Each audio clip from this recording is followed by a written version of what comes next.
ఏండో ఉన్నారా? ఉంటే ఒకసారి ఇలా చూసేయండి. ఏంటి కూర ఉడికిపోతుంది అనుకుంటున్నారా? విలేజ్ స్టైల్ నాటు పుట్టగొడుగులు అదేవిధంగా కాకరకాయ కలిపి కూర అయితే చేసుకుందాం, వచ్చేయండి. వీటి గురించి ముందు వీడియోలో చెప్తాను. ఫస్ట్ అయితే స్టవ్ వెలిగించుకుని బాండీ పెట్టుకుని దాంట్లో ఆయిల్ వేసుకోండి. ఆయిల్ మరిగిన తర్వాత ముందుగా కట్ చేసి పెట్టుకున్న ఉల్లిపాయలు అదేవిధంగా పచ్చిమిర్చి చీలికలు వేసుకుని దాంట్లోనే కొంచెంత పసుపు వేసుకుని బాగా కలుపుకోవాలండి. బాగా మగ్గాలండి ఉల్లిపాయలు అనేవి. నాటు పుట్టగొడుగులు అంటే ఏంటో అనుకుంటున్నారా? మష్రూమ్స్కి ఇంకొక జాతి అండి. మనకి మామూలు మష్రూమ్స్ అయితే బయట మార్కెట్లో దొరికేస్తున్నాయి కదండి, ఇవి అలా కాదండి.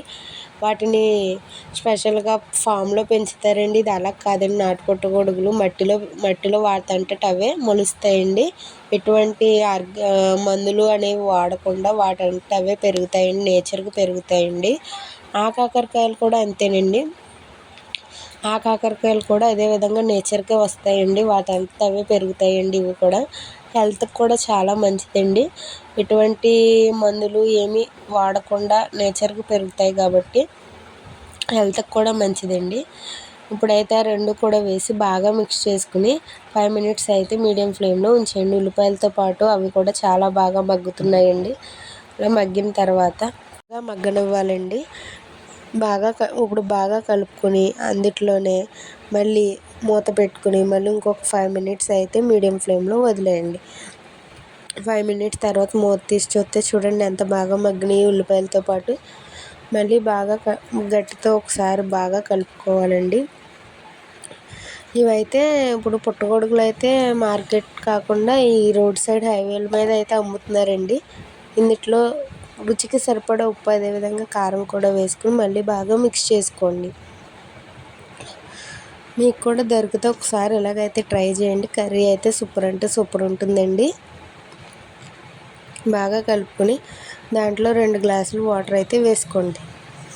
వాటర్ వేసుకొని గట్టితో బాగా మిక్స్ చేసుకుని మూత పెట్టేసి మీడియం ఫ్లేమ్లో ఒక 10 నిమిషాలు అయితే బాగా ఉడకనివ్వండి. ఆయిల్ అనేది పైకి తేలేదాకా ఉడకనివ్వాలండి. మీకు కూడా దొరికితే ఒకసారి ఇంట్లో ట్రై చేయండి. మూత పెట్టేసి 10 నిమిషాలు అయితే బాగా ఉడకనివ్వండి. చూసారా ఆయిల్ అయితే ఎలా తేలిందో? ఇప్పుడైతే గట్టి పెట్టి మళ్ళీ ఒకసారి బాగా మిక్స్ చేసుకోండి. దీంట్లోనే చికెన్ మసాలా, ధనియాలు, జీలకర్ర పొడి అదేవిధంగా అల్లం వెల్లుల్లిపాయ పేస్ట్ కూడా వేసుకోండి. నాదైతే వీడియో క్లిప్ అయితే మిస్ అయిందండి, మీరైతే వేసుకోండి. వేసుకున్నాక మళ్ళీ గట్టితో బాగా కలుపుకోవాలండి. బాగా కలుపుకొని మళ్ళీ మూత పెట్టేసి మళ్ళీ 10 నిమిషాలు అయితే బాగా ఉడకనివ్వండి. చూడండి కూర అయితే ఎంత బాగా ఉడికిందో. గట్టితో మళ్ళీ ఇంకొకసారి అయితే బాగా కలుపుకోండి. చూడండి కూర అయితే బాగా ఉడికింది కదండి. ఇప్పుడైతే దాన్ని ఒక్కొక్క 5 మినిట్స్ అయితే లో ఫ్లేమ్లో ఉంచి వాటర్ అంతా ఎగిరేదాకా బాగా దగ్గర పడనివ్వండి. దాంట్లో ఇప్పుడు కొత్తిమీర అయితే వేసుకోండి లాస్ట్లో.